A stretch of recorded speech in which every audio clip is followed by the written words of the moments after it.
Hello everyone, Violet here, and today I want to talk to you about a middle path that I've sort of found between minimalism and maximalism, which, believe it or not, I am attracted to both of these concepts. So I'll explain that in a moment. But it should probably be pretty self-explanatory. The word I'm using is intentionalism and what that probably means.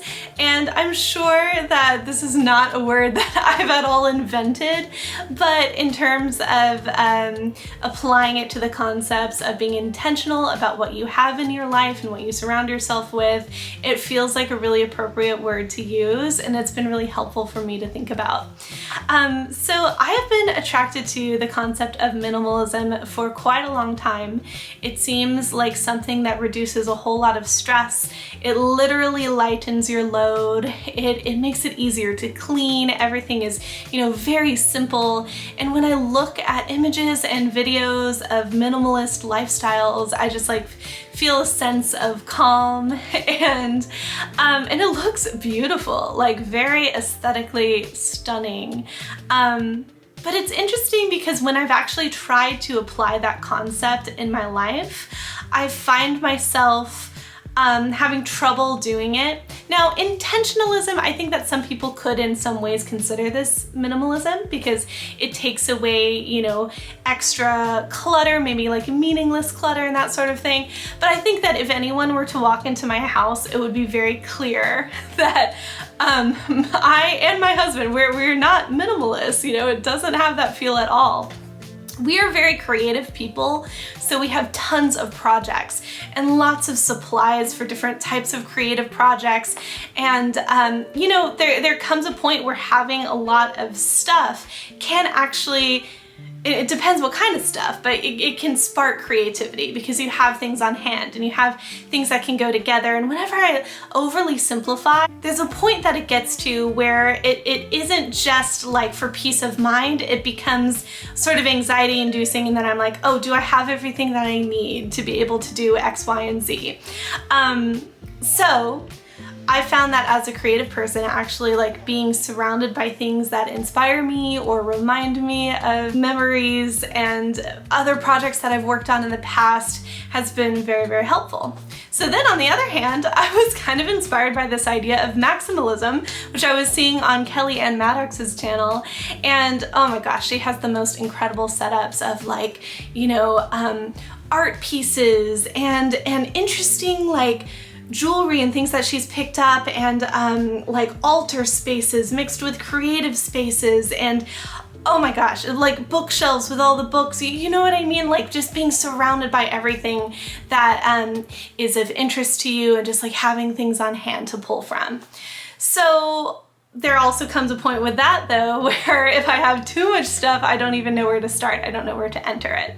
So I'm going to give you an example of how I've applied intentionalism into my life, and hopefully this, makes a bit more sense. But with organizing my closet. In our place that we're living in now that we moved into, we're getting close to a year ago, we moved into it. Lars and I actually share a closet, and for a while now, before moving, I was really trying to simplify my wardrobe. And I knew that in a way, I felt like I had more clothes when I had less because it was pared down to the things I actually wanted to wear. And I didn't feel like I was looking at a bunch of clothes that I really didn't want to wear. So less is more in that way.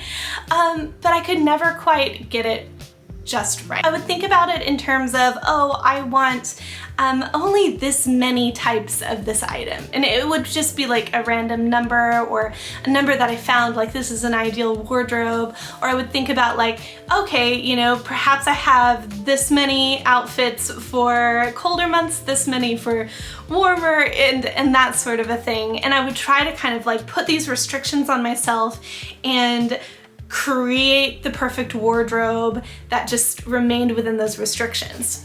The truth is though, I love thrift shopping, especially for clothing. I love that it's more eco-friendly to be able to get stuff that's, already used. You're not buying new things, and you can find so much fun and interesting stuff thrift shopping.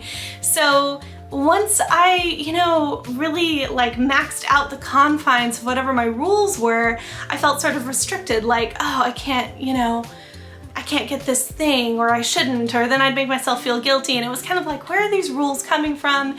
I knew it was to keep myself more minimal. So with intentionalism, I just needed a purpose. I needed a reason. And hopefully this illustrates what I really mean by this concept. So I realized that I feel best in warmer months and in colder months when I'm wearing natural fibers. My skin is very sensitive, and I find that synthetic fibers make me feel restricted, and I love the quality of the clothing better. I love linen clothes. I have my favorite brand too of organic cotton clothing, which is Packed. And there's a brand that I really love of more so yoga clothing that's made from forest tencel, and it's called Purusha People.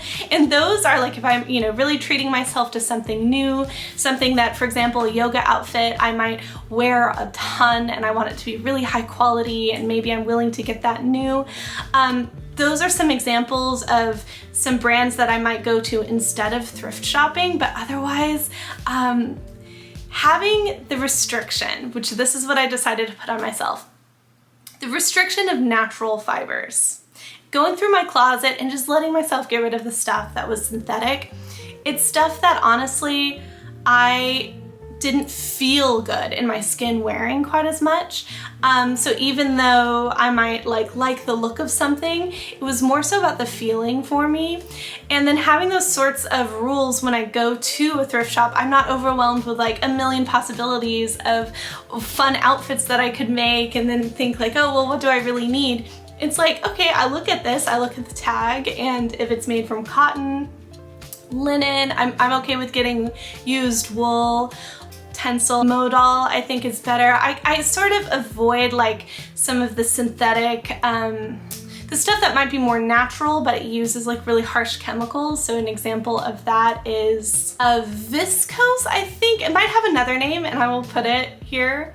But anyway, I kind of came up with these rules that had a meaning for me. And then within that space, I could be really creative, but I also had a certain restriction that meant more than just an arbitrary number. And with that restriction, I was still limiting myself. I still majorly cleaned out my wardrobe, and I had to get rid of a lot of stuff, but it felt really good to get rid of that stuff and have a more simplified wardrobe. And then once again, going out and getting new stuff, I had a bit more purpose and intention behind it.